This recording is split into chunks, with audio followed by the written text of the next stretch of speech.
Welcome to Timeless Wisdom with Dennis Prager. Hear thousands of hours of Dennis's lectures, courses, and classic radio programs. And to purchase Dennis Prager's Rational Bibles, go to DennisPrager.com.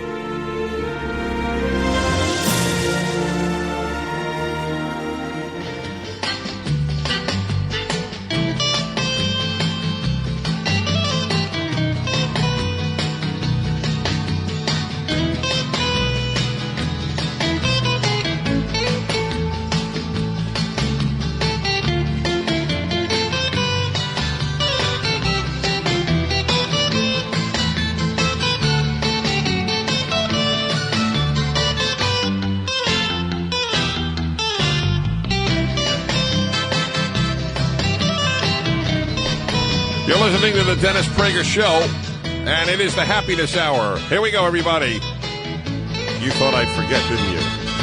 It's the happy hour. Yes, it is. It's the happy hour. Every week at this time, an hour devoted to happiness, come hell or high water, or even terrible political developments. Doesn't matter. We talk about happiness. Happy people make the world better, and the unhappy don't. It's as simple as that. So you have a moral obligation to at least act as happy as possible. Everybody has unhappy feelings, but the issue is how you act, and do you work on your happiness. You have a moral obligation to everyone in your life, first and foremost your spouse, but also your children, your parents, your friends, your co-workers, the person you sit next to on an airplane. You owe it to everybody to be as happy as possible. I don't mean delirious. I don't mean plastic smiles all day, but I think you know what I mean. Now, I have a subject today which may help you immensely. Here it goes. If you do feel unhappy, I want you to identify its source. It sounds unbelievably simple. Well, it is unbelievably simple, and it is the simple that people tend to avoid, but it is very simple. It's not simple to do. That I didn't say, but it is a simple suggestion that is very powerful, and I would say at least half the people who are unhappy do not do. Because there's a part two to this that you have to hear me out on. Again, if you're feeling unhappy on any given day, or for that matter, for weeks or months or years on end, you have to ask yourself the question, what is the root of my unhappy feeling? Why did I wake up unhappy today? Why did I go to bed unhappy last night? Why is this an unhappy? You have to try to identify it. That's why knowing yourself is such an important factor in happiness. Know thyself. So, you have to try to identify what it is. A lot of people can't. I have done this with people. They can't. I don't know. I just feel lousy. I just feel lousy is you can't do anything about it. Forget unhappiness. Imagine ill health. You can't fix a headache. You can't fix an illness if you don't know what causes it. That's how do you treat it? Doc, I have this terrible pain in my stomach. And if they can't find out why, then they just rely on the hopes that it'll disappear. You have to figure out why you are unhappy. Now, you're already calling in, but you shouldn't, because you have to hear part two. How do you know that you have done the identification accurately? Ooh. Here is the tricky part. I want you to ask yourself, if you do think you've identified why you're unhappy, I want you to ask yourself, if that were removed, would I be happy? If that were changed, I am unhappy because, and then you fill in the blank. I am unhappy because, what would you like to fill in? I am unhappy because I have monetary problems. All right? Fair enough. Now, let us say that you had double your income. Would you be happy? You should see him. Okay. Then, Sean, I will say to you that you are lucky. You are a lucky man.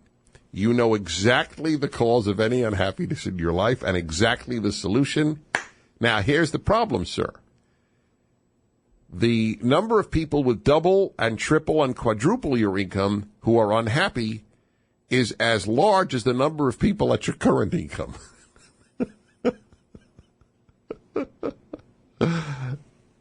And I'm not, by the way, that doesn't mean that you're wrong. That may very well be. That's my point to you folks.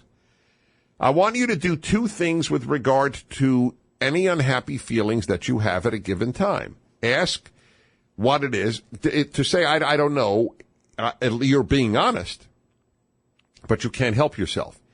You have to dig deep. I have to dig deep. It's very interesting. When when I'm feeling unhappy, it is very easy to say, oh, God, this will pass, which it often does. Usually, well, in fact, it always does. But it's not enough. I always want to know, what is it? What is it? Because, first of all, then I can address it. I have the choice then of either addressing the source of my unhappiness or accepting it and thereby addressing it. Right? That's when the 12-step prayer comes into play of, God grant me the wisdom to know the difference between things I can change and things I can't change and accept the things that I can't change. So if you can change the source of your unhappiness, that's the best, obviously. Now, that's why this part gets complex. There are a lot of things going on here. Let me begin, therefore, once again. You're feeling unhappy. The first thing to ask is why. Why am I feeling unhappy? I mean, the answer may be as simple for, let's say, for some women as, well, the time of that's the time of the month. That's fine. You know that's the answer. That should help you, though, because then you know it isn't life, it isn't your husband, it isn't your kids, it isn't the world, it's your period. Okay, that's fine. That should be comforting or relaxing in and of itself. It isn't all the things I think that are doing it. It is rather hormonal. All right, that's fine. But at least you've then isolated it. You've narrowed it to what it is. So the first thing, and a lot of people don't know how to do this. That's, by the way, that is one of the reasons for therapy. Most therapists are not competent. But when they are competent, that's what they can do for you. By the way, most therapists are not competent is no insult. It's an insult, obviously, to the incompetent therapist, but it's not an insult to the profession. I don't think that most in any profession are terribly competent. It's just it's a sad fact of life. And by the way, I get that from other therapists. Every therapist that I have interviewed in my career has said on the air that he or she thinks that most of his colleagues are not competent. But if you do have a competent therapist, that's what they do for you. They help you analyze what the reasons are so you can dig it up. That's what psychoanalysis, which is 4 times a week, that's what its project was, really knowing yourself. Because it's not always easy to know why you feel unhappy. It's not always easy. And it may be a confrontation with real demons in your life. So please understand that. But how can you cure an issue that you don't know the source of? Now, there are even answers to that. I still want you to act happy even if you don't know the reason for your unhappiness, because behavior changes your mood. This may be the most complex happiness hour I have ever broadcast. But it's clear. I know I'm speaking clearly. But it is complex because there were so many areas taking place. So part one is find out what is making you unhappy. Dig deep. What's bothering me? What is really bothering me? Dig deep. Then, to test it, ask yourself the question, if this source of unhappiness were removed, would I be happy?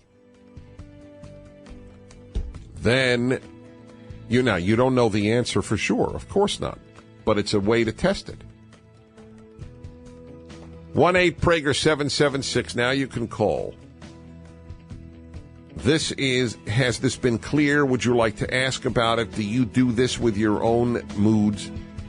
Ask yourself, what is the source? What is troubling me? And then ask, well, if that were removed, would I be happy? 1-8-PRAGER-776, 877-243-7776. The Dennis Prager Show, the Happiness Hour. This episode of Timeless Wisdom will continue right after this. One bad tenant, one late rent cycle. That's all it takes for your year to spiral. TurboTenant helps you prevent rental nightmares before they happen. With trusted screening, customizable leases, automated rent collection, and timely maintenance tracking, you can stay ahead of every issue. Get started for free at turbotenant.com.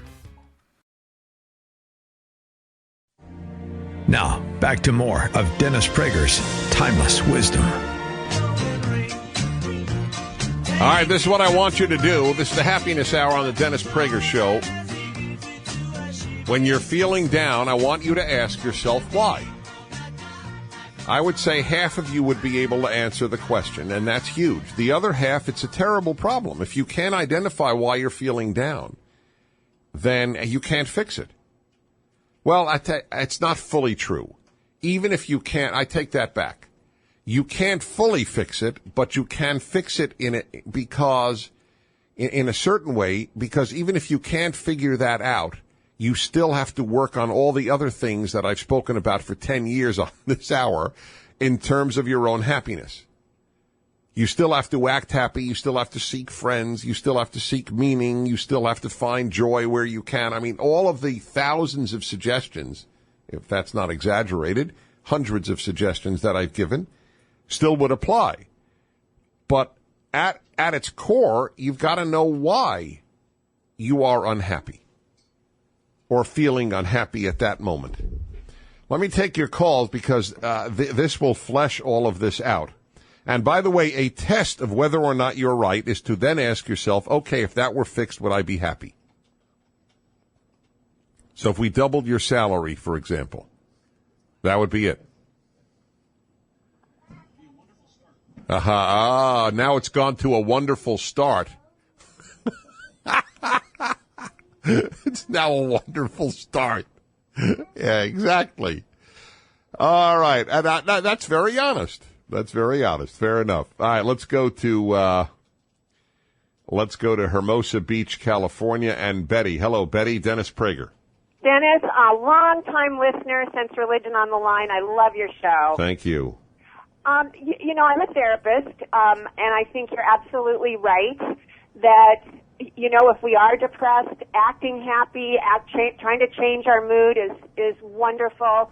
But also some people struggle with depression that they've had for many, many years, and it's biochemical. It's something akin to high blood pressure or migraines, and that's when, you know, a good evaluation from a psychiatrist or a psychopharmacologist is really important. So doing the work on yourself is terrific, but sometimes you need... I couldn't agree more. Look, I in my book, yeah. and even on today's show, I said go to a good therapist. Absolutely. Yes, I agree with that. Yes. Though the question, and this is one for another show actually, but yes. A life, well, not a life, but many years of thinking about this question. Mm-hmm. What is the trigger of biochemical depression? And my non-scholarly layman's theory is that events trigger chemistry. Very, very true. Very true. But sometimes things such as, I'm thinking about OCD, patients that have recurring thoughts that trouble them or behaviors that they repeatedly do. Something like this that causes them depression or extreme anxiety. No, yeah, clearly. Look, if you're washing your hands 36 times a day, not good. Yeah, you need a therapy. You probably need a pill.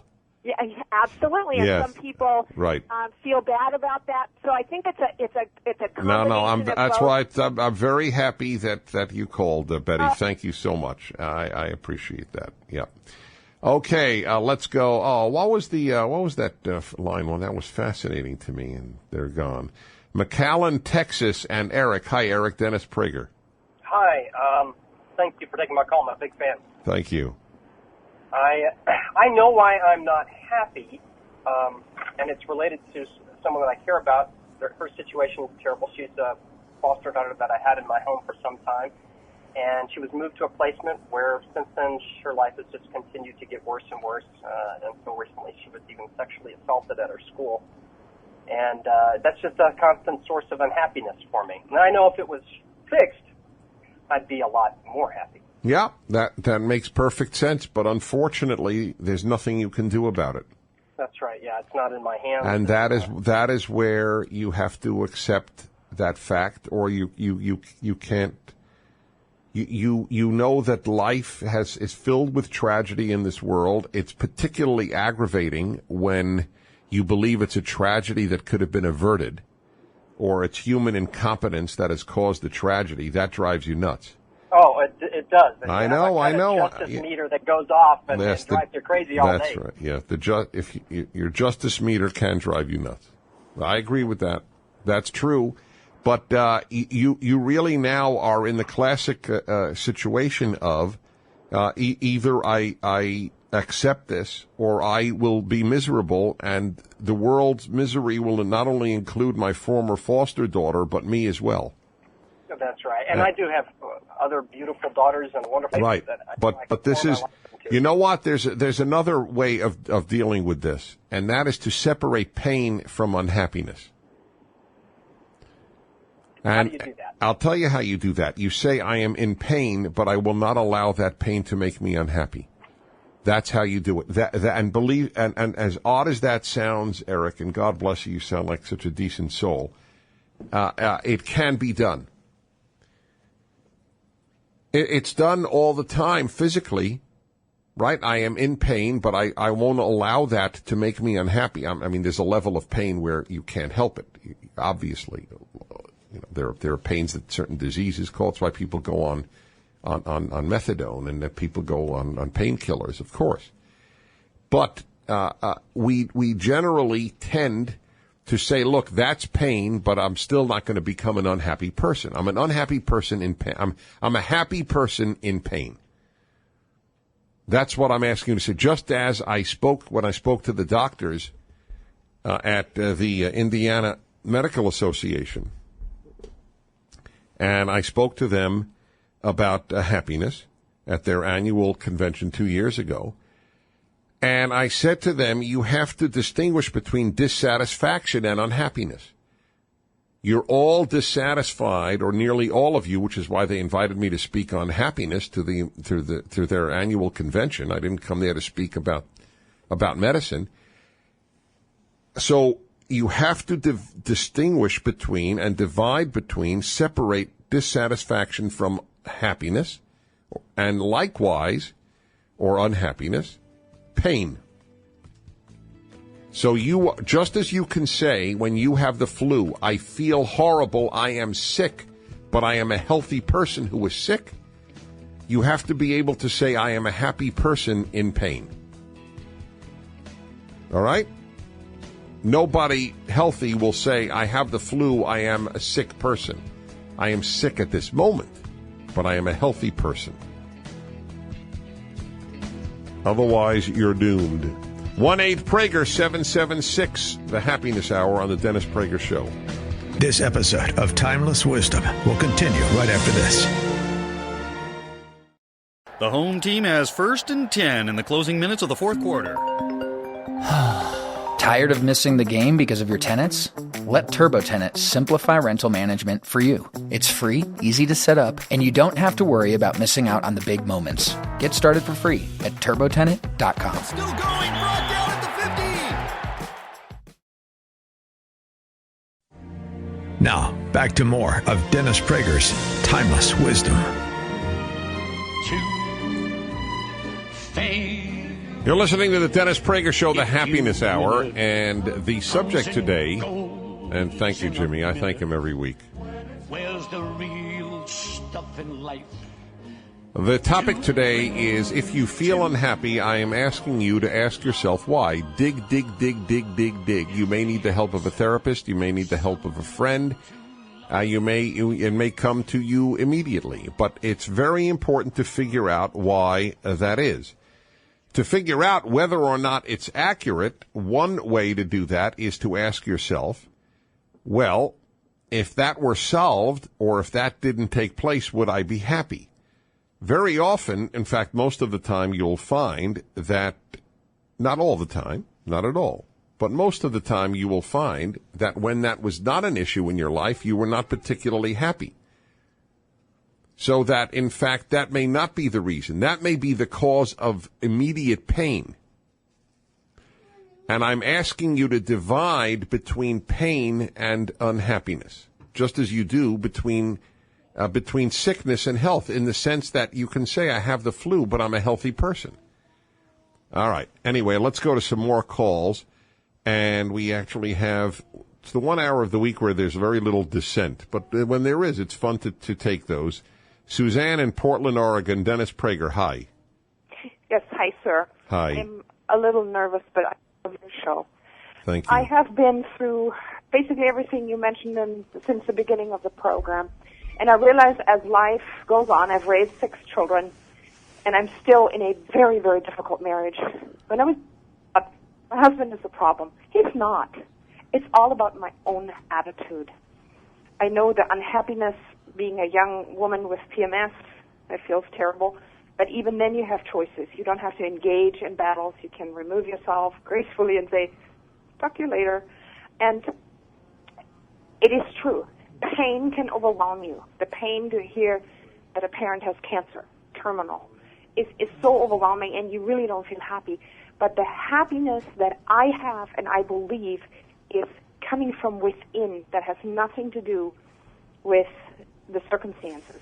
So I call the happiness from within joy, and I believe that's from God. Well, as it happens, we largely agree, Suzanne, that my general thesis is precisely that you are the greatest obstacle to your own happiness, that we are the sources of our happiness and unhappiness. But that doesn't mean that things from outside do not impinge. I mean, I live in the real world too.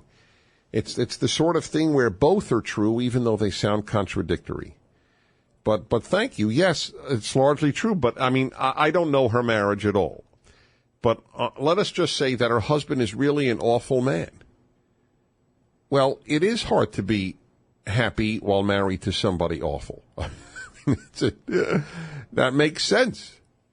You can work on yourself, and you should still. And if you, for whatever reason, choose not to divorce, then you have chosen to make a life like that, and you must work on being happy and find happiness where you can, with friends, with interests, with loves, of all sorts of things, whether it's literature or art or building a home or a million things. Yes, that is why I say we are granted usually the privilege of finding happiness in a whole host of areas, and yours may be different than mine for you, obviously. Nevertheless, maybe I should have said, if you feel unhappy, figure out where the pain is coming from, not the unhappiness. Maybe that would have been even more precise. But for all intents and purposes, I am just speaking to addressing one issue, which is know yourself and know what is impacting on you. That's what I'm talking about. Let's get another psychotherapist's view on this. A lot of psychotherapists listen to the Happiness Hour. I'm delighted. Jonathan, Thousand Oaks, California. Hi, Dennis. Hi. Pleasure to speak with you. Thank you. And I want you to know I've been listening to you since you've been on Religion on the Line. Thank you again. And one final thing about this, you're a very important person in my life. Why is that?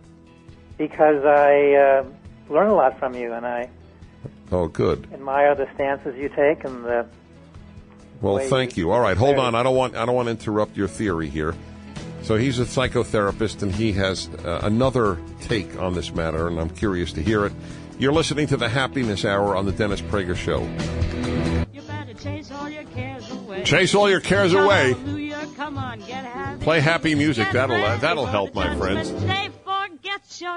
Getting ready for the Judgment Day, though. We're still perplexed on that, Alan.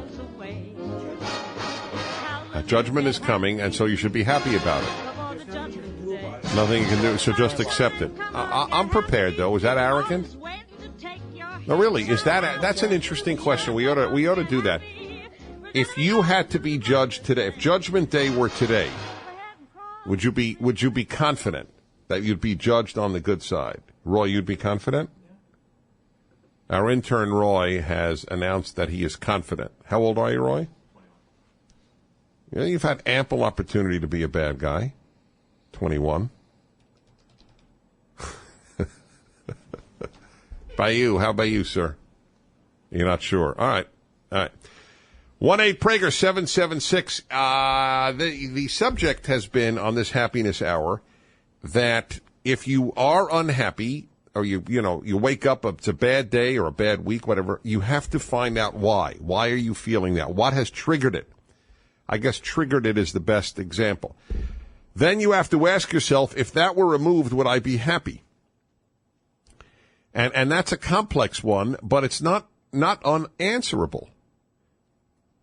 Because there's probably been a time in your life when that particular issue was not in your life. Were you happy then? We go back to Jonathan, our therapist on line 1. Thanks for calling again, Jonathan. So what's your take here? Well, my take is that a large percent of the population, perhaps 50% or so, can't really identify what is causing their unhappiness because they've pushed down their feelings and impulses, and they're afraid of their emotions, and then they punish themselves for the emotions they have. Specifically, when parents are hurtful to children, in a meaningful way it's hurtful, and then the child has retaliatory rage towards the parent he or she loves, then they have to go underground with their feelings even to themselves because it's too much to bear to have this retaliatory rage towards people they love.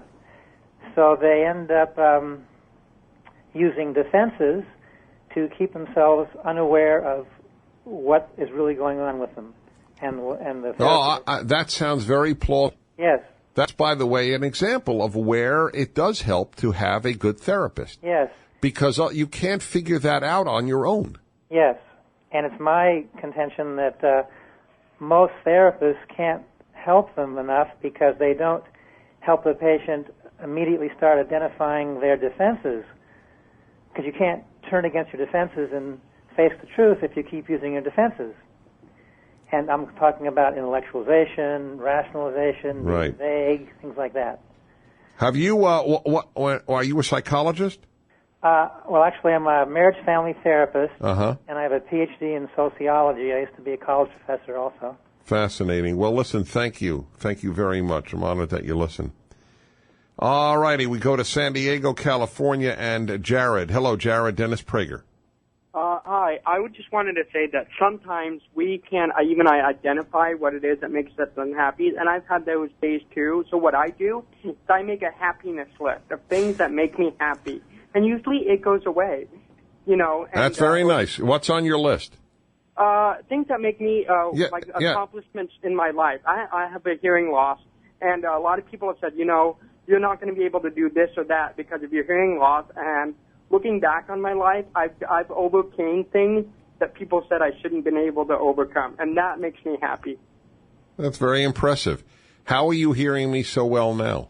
Well, I wear hearing aids, and I've worn hearing aids since I was a kid. And hearing, you don't hear with your ears, you hear with your brain. Your brain has the real estate for hearing, and if you train it since you're a child, you most likely tend to hear very well.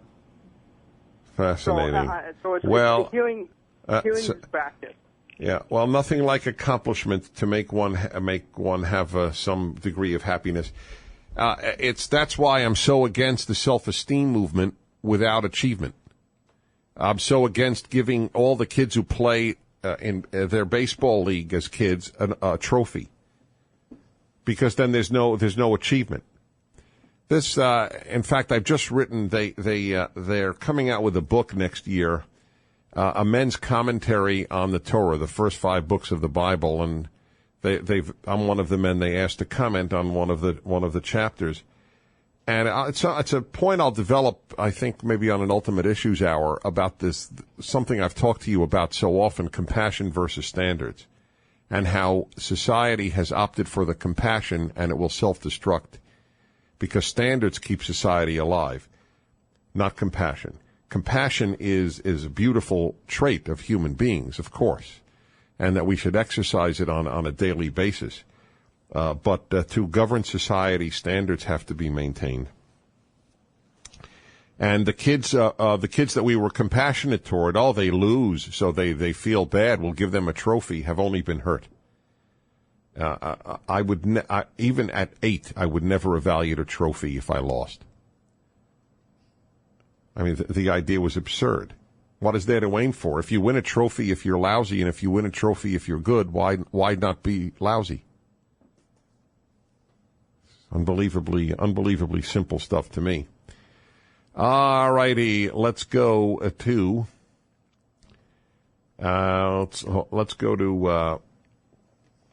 Tampa, Florida, and Jeff. Hello, Jeff. Dennis Prager. How are you, Dennis? Okay, thanks.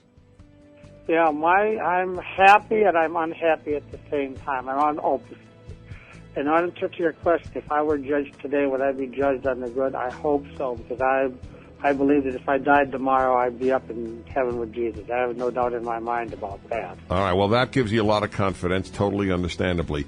We'll be back in a moment. And by the way, being unhappy and happy at the same time is perfectly right. It's like being sick and healthy at the same time, like I spoke about. I'm a healthy person, but I have the flu. That's very good there. Jeff will be back. Final segment of the Happiness Hour coming up on the Dennis Prager Show. This episode of Timeless Wisdom will continue right after this. What's better than receiving rent on the first? Not having to ask for it. Stop wasting your time and let software handle rent collection for you. It's easy, free, and you don't have to be the bad guy. Get started at TurboTenant.com. Now, back to more of Dennis Prager's Timeless Wisdom.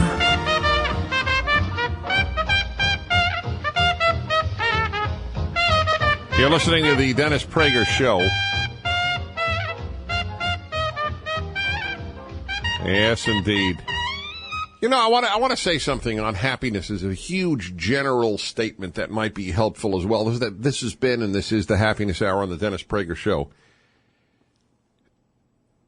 I want, maybe, Alan, we should put this down as a, notice that change, folks, from Alan, write this down, to maybe we should write this down. I want to throw up. I find that change, I know you like it. I find that change so obsequious. Well, a little obsequiousness isn't a bad thing.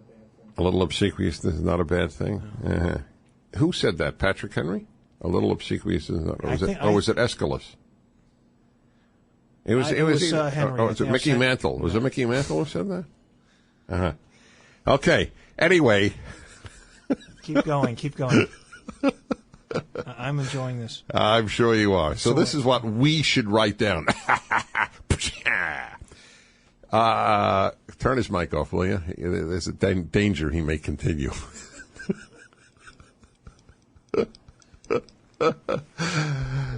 There is no... On radio, there is no producer-host relationship like ours. All the others, they laugh at the host jokes. They echo what he says. You know, no, you guys not either. We have. Oh, by the way, that's right. Hey. We're going to talk to Mark here. That's right. So let me be very fast about this point.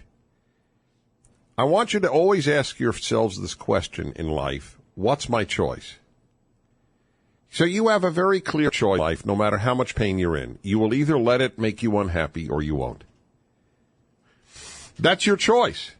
I mean, we don't have a lot of choices in life. You don't have a choice about whether you're hit by a drunk driver. You have a choice of how to react. This is all Viktor Frankl, which, by the way, John McCain said was the book that most influenced him. Thank God he said he had read it before his suffering in Hanoi. Man's Search for Meaning, which is, I told you, one of the 5 books that most influenced my life. Where is that up, Alan? People always ask for that list. Up on the FAQ. Mark Eisler is going to be sitting in for me on Monday. I know Mark many years. I've tried to avoid this as much as possible. Mark is seriously, he's a wonderful human being, a wonderful talk show host. We are thrilled to have you, and we're very happy you'll be sitting in. After you said that, I'm not going to come in. It's too big a build-up. It is. That's right. You can only disappoint now. That is right. But I want everybody to know that you'll be in, and look forward to it. You do, I was saying, what are you going to talk about? How does he know? I mean, it's going to be based on the events of the weekend. Absolutely. All right, so do a lot of homework, as you will. All right, call in on whatever is on your mind.